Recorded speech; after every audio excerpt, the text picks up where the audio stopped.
بسم اللہ والصلاۃ والسلام علی رسول اللہ۔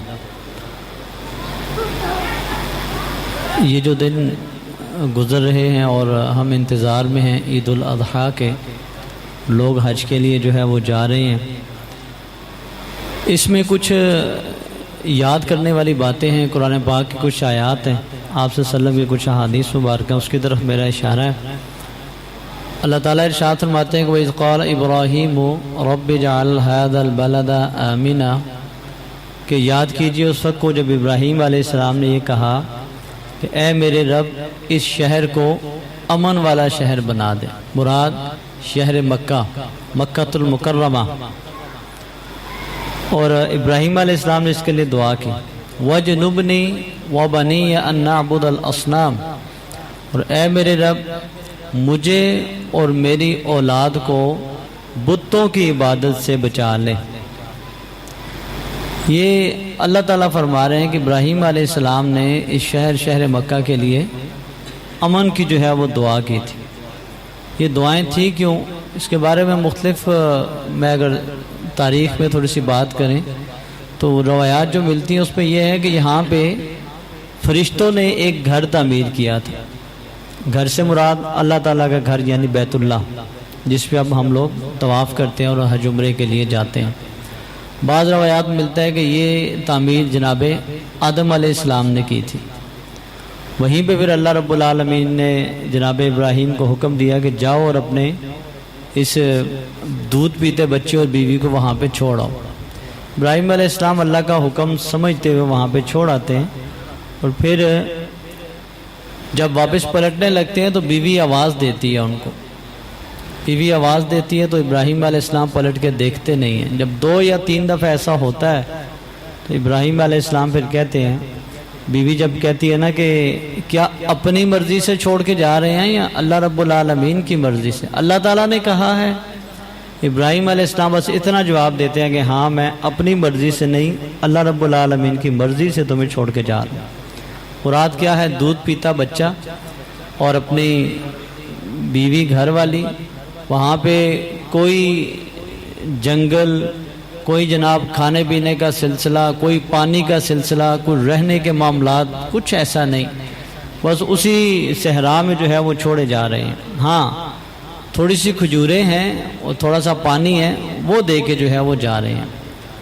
اور پھر جب جا کے وہ پلٹے نا، تھوڑے آگے گئے، آگے جا کے پلٹ کے پھر اللہ رب العالمین سے دعائیں مانگنی شروع کی، اے اللہ اس شہر کو امن والا شہر بنا دینا، اور ساتھ دعا کر رہے ہیں کہ اے اللہ مجھے اور میری اولاد کو، میرے بیٹے کو بتوں کی عبادت سے بچانا۔ یہاں پہ ایک دعا یہ بھی ہے کہ جو امن ہے نا، امن، پرامن ہونا، پرامن شہر، پرامن محلہ، پرامن ملک، یہاں تک کہ امن والا گھر جو ہے یہ اللہ رب العالمین کی بہت بڑی نعمت ہے۔ امن نہ ہونا تو معاملات نہیں ہو سکتے، نہ آپ دین اور دنیا کے معاملات آپ ٹھیک طرح سے نہیں انجام دے سکتے۔ یہاں پہ دوسری بات یہ ہے کہ ہمارے ہاں اگر کسی کو سمجھایا جائے نا، بھائی یہ کام نہ کریں، یہ شرک ہے، یہ کام نہ کریں، یہ توحید کے منافی ہے، یہ کام نہ کریں، تو آگے سے نہ کہتے ہیں کہ بھی آپ وہ باتیں کر رہے ہیں، وہ آیتیں ہم پہ فٹ کر رہے ہیں جو نبی علیہ السلام کے دور میں مشرکین مکہ پہ فٹ ہوتی تھی۔ مسلمان بندے کو کیا ڈر ہے شرک کا؟ کلمہ پڑھنے والا بندہ کیسے مشرک ہو سکتا ہے؟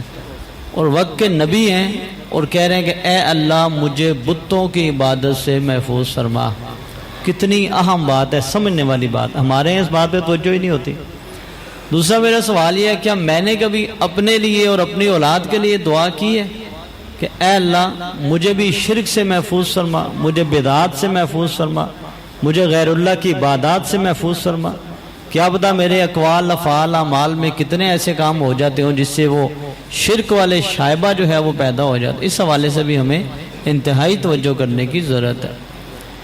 اس کے بعد اس میں یہ بات بھی شامل ہے، نبی علیہ السلام نے فرمایا کہ جب ابراہیم علیہ السلام چلے جاتے ہیں تو پانی ختم ہو جاتا ہے، اب ماں بھی پیاسی ہو گئی ہے اور بچہ بھی پیاسا ہو گیا، تو ماں جو ہے وہ پھر پانی کی تلاش میں صفا مروہ جس کی آپ صحیح کرتے ہیں آج بھی، تو نبی صاحب فرمایا وہ اماں ہاجرہ علیہ السلام جو ہے وہ پانی کی تلاش میں دائیں اور بائیں ایسے جو ہے وہ صفا مروہ کے چکر لگا رہی، 7 چکر انہوں نے لگائے۔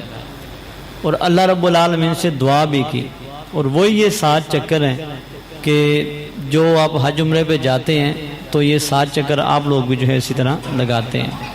اس میں دعا بھی ہونی چاہیے کہ اللہ رب العالمین ہمیں بار بار اس گھر کی زیارت کی توفیق عطا فرمائے۔ جیسے اماں ہاجرہ نے وہاں پہ دعائیں کی، آج بھی اسی طرح ان پتھروں پہ کھڑے ہو کے لوگ اپنی دعائیں مانگتے ہیں اور اللہ رب العالمین دعاؤں کو قبول فرماتے ہیں۔ اسی طرح جب ایسا ہوا تو ہاجرہ کہتی ہیں علیہ السلام کہ مجھے محسوس ہوا جیسے کوئی آواز مجھے آ رہی، میں نے کہا یہ دھوکہ ہے شاید میرا۔ 2 دفعہ ایسے محسوس ہوا، لیکن جب میں نے توجہ کی تو اللہ رب العالمین کی طرف سے ایک فرشتہ تھا جس نے جو ہے وہ اپنے پر کے ذریعے ایسے وہ پر مارا زمین پہ، تو اللہ رب العالمین نے وہیں سے جو ہے وہ پانی کا چشمہ جو ہے وہ اپنی رحمت سے اللہ پاک نے جاری کر دیا۔ لیکن کرنے کی بات یہ ہے، نبی صاحب فرمایا اللہ تعالیٰ رحم فرمائے ہماری جو ہاجرہ ہیں علیہ السلام پہ، اماں ہاجرہ پہ، اللہ تعالیٰ ان پہ رحمت فرمائے۔ یہ پانی جب نمودار ہوا تھا نا تو ہاجرہ علیہ السلام کیا کرتے ہیں، اپنے ہاتھ سے نا ایسے ٹیلے بنانا شروع کر دیے، سائیڈوں پہ نا بند بنانا شروع کر دیے کہ پانی کہیں ضائع نہ ہو جائے۔ اپنی طرف سے ان کی ایک سوچ تھی کہ میں اور میرا یہ معصوم بچہ پینے کا کوئی پانی نہیں، یہاں پہ استعمال کا پانی نہیں اللہ پاک نے دیا ہے نا، تو اس کو جو ہے وہ محفوظ کرنا چاہیے۔ فرمایا اگر یہ اماں ہاجرہ علیہ السلام جو ہے اس پانی کو محفوظ نہ کرتی، یعنی اس طرح بند نہ باندھتی، آگے بہنے دیتی اس پانی کو نا، تو فرمایا یہ پانی اس طرح کا پانی نہ ہوتا بلکہ بہتا جاری ندی اور چشمہ بن جاتا اور دنیا اس سے سیراب ہوتی، یہ آب زمزم کا جو پانی ہے۔ لیکن انہوں نے جو ہے وہ اپنے اس ڈر سے پانی کا بندھن باندھ دیا آگے۔ یہاں ایک چھوٹا سا مسئلہ سمجھنے کا یہ بھی ہے، یہ بڑی توجہ والی بات ہے، بڑی توجہ والی بات ہے۔ آخری بات ہے درس کی، انشاءاللہ مزید تفصیلات کل کے درس میں بیان کریں گے کہ اگر اللہ تعالیٰ کا فضل کہیں سے نمودار ہو جائے، کوئی دکان ایسی ہے جہاں پہ آپ کا رزق بڑا ہی اچھا آ رہا ہے، کوئی دکان ایسی ہے جہاں سے رزق اچھا آ رہا ہے، کوئی ایسی جگہ ہے جہاں سے آپ کے رزق کا کوئی سلسلہ شروع ہو گیا ہے، کبھی اس کو جو ہے نا وہ دھتکاریے گا مت، اسے ضائع مت کیجیے گا۔ عموماً لوگ وہ جی میرا کرایہ اتنا تھا مالک نے اتنا کر دیا، وہ یہ نہیں سوچ رہا کہ کرایہ مالک نے اتنا کر دیا، یہ سوچو کہ یہاں سے کتنی آمدن آپ لے رہے ہیں۔ وہ جو لوگ ذہن خراب کرنے والے ہوتے ہیں انہیں خراب کرنے دے ذہن، لیکن اگر اللہ کے فضل کا چشمہ وہاں سے پھوٹا ہوا ہے نا تو اس کو کبھی ختم نہ کیجیے گا۔ اگر کوئی بندہ آ کے آپ کو کوئی اچھی آفر دیتا ہے، اچھا بندہ ہے، اچھی آفر دیتا ہے آپ کو، تو کبھی اس کی آفر کو رد نہ کیجیے گا۔ آپ مانگنے والے نہیں ہیں، آپ کے معاملات بہتر ہیں، لیکن اگر کوئی بندہ آ کے آپ کو کوئی گفٹ دیتا ہے، بھلے وہ پیسے ہوں، بھلے وہ گاڑی ہے، کوئی پراپرٹی ہے، کوئی ایسی چیز ہے، وہ آپ کو ایسے تحفہ بندہ دے دیتا ہے، کبھی اس کا انکار نہ کریں۔ آپ کہیں گے یہ عجیب بات ہے، یہ بات اس لیے میں کر رہا ہوں کہ یہ اللہ تعالیٰ کا بعض اوقات فضل ہو رہا ہوتا ہے اور آپ کو بات کی سمجھ نہیں آتی، اور یہ بات میں اپنی طرف سے نہیں کہہ رہا، یہ بات ہمارے استاد محترم ایک بزرگ ہستی گزری ہیں، حافظ عبد المنان نور پوری رحمہ اللہ۔ ایک دوست پریشان ہو گئے، کوئی ضرورت تھی، انہوں نے بیت اللہ میں بیٹھ کے دعا مانگی اللہ سے کہ اللہ میرے لیے آسانی کے دروازے کھول دے۔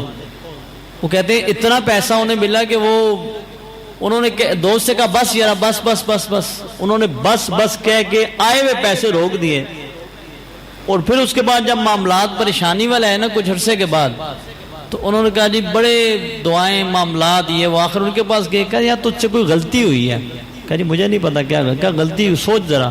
انہوں نے ساری باتیں بتائیں، پھر عمرے کی بات بتائی کہ میں وہاں جا کے یہ دعا مانگی تھی، پیسوں کا جناب ایک بہت سارا سلسلہ، میری ضرورت سے زیادہ پیسے ہو گئے، میں نے رکوا دیے، تو کہا یہی تو بات ہے نا، تو نے اللہ کے گھر کے سامنے بیٹھ کے دعا مانگی، اللہ نے چشمہ کھول دیا اور تو نے اس کے آگے بند باندھ دیا۔ اب یہ کھولنا جو ہے وہ بڑا ہی مشکل کام ہے، اللہ پاک سے دوبارہ رجوع کرو۔ یاد رکھیے گا لگی نوکری لوگ چھوڑ دیتے ہیں غصے اور بدتمیزی کی وجہ سے، اور جی مالک نے اس طرح کہہ دیا تھا، اور جی میری نہیں بنتی، مجھ سے نیچے لگ کے کام نہیں ہوتا، وہ ساری زندگی دھکے ہی کھاتا رہتا ہے۔ لگی دکان چھوڑ دی، لگا ہوا کاروبار چھوڑ کے مست ہو کے بیٹھ گیا، اللہ نے روزی کا ٹھیہ دیا ہوا ہے جناب، وہاں پہ موبائل گیم اور گپ شپ اور باتیں اور ٹی وی میں مصروف ہو گئے۔ سمجھے ان باتوں کو نہ، اللہ نے دی ہے جگہ تو اسے بڑے اچھے طریقے سے استعمال کریں۔ اگر کوئی بندہ پیسے آپ کو یا کوئی ایسی چیز دیتا ہے، اس کی دلیل کیا ہے؟ جناب عمر رضی اللہ تعالیٰ کو نبی علیہ السلام نے کچھ دیا نا ایسے، تو حضرت عمر فرمانے لگے کہ نہیں مجھے نہیں ضرورت اس کی، آپ نے سامنے کہا آج تو اس طرح کہہ دیا ہے، دوبارہ اگر بغیر ہرس کے اس طرح کوئی کچھ دے تو انکار نہ کرنا عمر۔ تجھے اس بات کا پتہ ہے کہ یہ جو تجھے کچھ چیز مل رہی ہوتی ہے نا، یہ اللہ رب العالمین تجھے دے رہے ہوتے ہیں۔ ان اللہ قد اعطاک، بظاہر سامنے بندہ ہے لیکن اس بندے کے دل میں جس نے بات ڈالی ہے وہ اللہ رب العالمین۔ اور حدیث کے لفظ بڑے صاف ستھرے، ان اللہ قد اعطاک، وہ جو تجھے بغیر مانگے بغیر ہرس سے مل رہا ہوتا ہے وہ اللہ تعالیٰ تجھے دے رہے ہوتے ہیں۔ اور اللہ رب العالمین دے اور بندہ آگے سے دھتکار دے، نہ کر دے۔ اچھا حضرت عمر نے کوئی ایسی بات نہیں، انہوں نے کہا جی میرے پاس ہیں جی، آپ کسی اور کو دے دیں۔ فرمایا نہیں، تیرے پاس ہیں تو ٹھیک ہے، جب اللہ تجھے دے رہا ہے استعمال کرنے تو کر، نہیں استعمال کرنے تو کسی اور کو دے دے، تو کسی اور کو دے دے، لیکن اپنے طرف سے نہ روک۔ یہ بہت بڑی غلطی ہے جو ہم لوگ کر جاتے ہیں۔ بہت اوقات اللہ تعالیٰ کی طرف سے آفرز ملتی ہیں، ایسی ہم چھوڑ دیتے ہیں، پھر ہم روتے رہتے ہیں ساری زندگی۔ تو بہرحال اماں ہاجرہ علیہ السلام جو ہے، یہ رحمت کا چشمہ وہاں سے پھوٹا۔ پھر اس کے بعد کی تفصیلات ہیں، وہاں مزید کچھ آبادی اور ابراہیم علیہ السلام کی دعائیں قبول ہوئی، انشاءاللہ وہ کل کے درس میں بیان کریں گے۔ اللہ تعالیٰ عمل کی توفیق عطا فرمائے۔